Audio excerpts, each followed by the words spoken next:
Breaking down the deals, data, and disruption shaping global markets. You're listening to The Daily Ledger with Dennis Sert.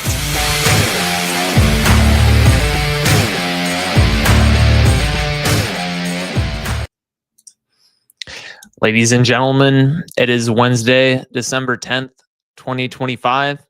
You're listening to The Daily Ledger Show, and I am your host, Dennis Sert. Great to be here with you today. So let's go ahead and jump in to what we got here today. The Dow Jones is down 0.38%. The NASDAQ is up 0.13%.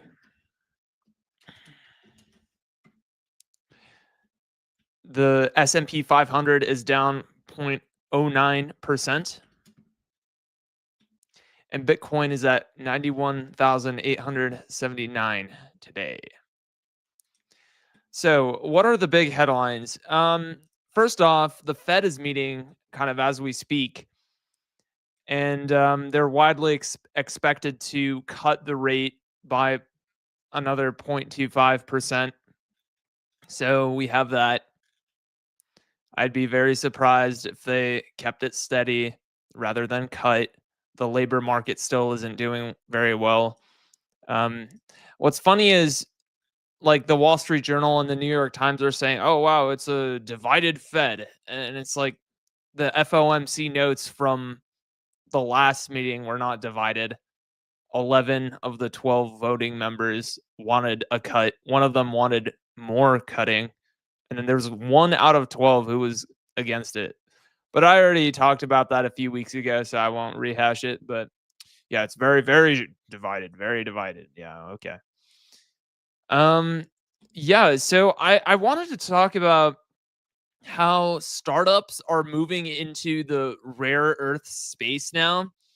So we saw this article last week. I didn't bring it up on air, but I read about it, and apparently there's this sort of Don Jr. backed rare earth startup called, I think it's called like Vulcan Elements, and they did a deal with the Pentagon for $940 million again last week, and what they're doing is they're essentially mining rare earths, supplying magnets, right? And then this morning I saw this article from the Wall Street Journal. Silicon Valley is racing to make critical minerals and blunt China's dominance. And so I guess they have this like random guy. It's so funny because let's just pretend I got backed by some startup accelerator like tomorrow. It's like, oh wow, look how serious he is. Oh yeah, super serious, right? Here's the CEO. Anyways, I just thought it was kind of funny. It's like, shouldn't you be in your office, like, providing value to your customers? So no, hold on. I have my Wall Street Journal photo shoot. Do I look serious enough? Right. Anyways, so there's this CEO here, and apparently he's doing, I guess he's in some like storage shed for calcium bearing silicate rock. Yeah, so he's one of these like new players in the critical mineral space. Yeah, so it's pretty clear that this is where the startup space is going. If I had any expertise in like rare earths or just like mechanical engineering or just like working with like mines and stuff, I might have like done my next startup in that. Seems like there's a lot of money in that. But yeah, so again, the push is because the US doesn't have a lot of leverage against China in terms of rare earths, just in terms of both procuring and also refining. So that's what these guys are kind of stepping up to the plate to do. Okay. I want to talk about this new story. Instagram's new Your Algorithm tool gives you more control over the reels you see. So apparently Instagram is releasing this new sort of customizer for your algorithm for YouTube Shorts. And apparently it's coming out today. The new Instagram tool is available starting Wednesday in the US and will roll out globally in English soon. Um, and so I was looking at the screenshot here, and it's very similar. So you can see, I guess you click on like some edit button in the top right. It's like a filter button. And then it kind of tells you like lately you've been into creativity, sports hype, fitness, motivation, and skateboarding. And it says, what do you want to see more of? I guess you can like choose certain tags. Um, yeah, and like they call it AI, but it's really just a whole bunch of like it's basically the same recommendation algorithm that has been used since like 2015, like on YouTube and stuff. Just kind of ramped up to 11, but calling it AI, I guess, is cool. Um, but yeah, so I guess that's what's going on. This is following a trend as well with X, right? So here's Elon Musk saying about a month ago on November 12th, he said, by next month, Grok will literally look at and understand all 100 million X posts per day, including images and video, no matter how small the account, and recommend content to users based on intrinsic quality of the content itself. This is only possible with advanced AI using a lot of GPUs and will massively improve the quality of everyone's feed. Yeah. So, and you know what? It's been Elon's and X's policy in general to try and boost smaller slash new accounts with smaller followings and essentially render following and follower accounts irrelevant. And basically, they're deploying Grok, X's AI to look at all of the posts that anyone puts out and then tries to match each, if there's intrinsic quality there, tries to match that to someone who'd be interested in that, and it's doing that across like on the order of like 500 million.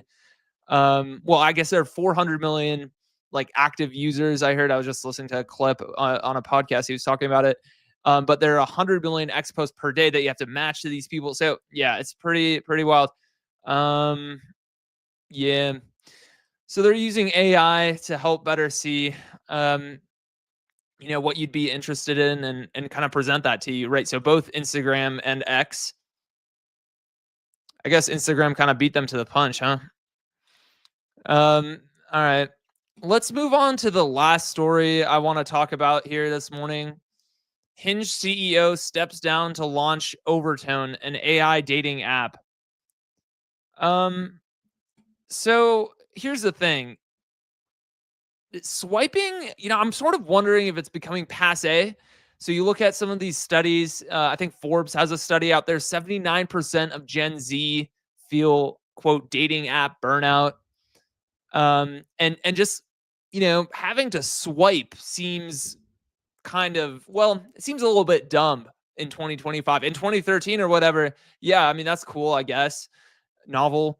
In 2025, kind of following what we were talking about in terms of like the theme of AI sort of giving you exactly what you want with very little effort. Swiping comparatively kind of is a lot of effort, right?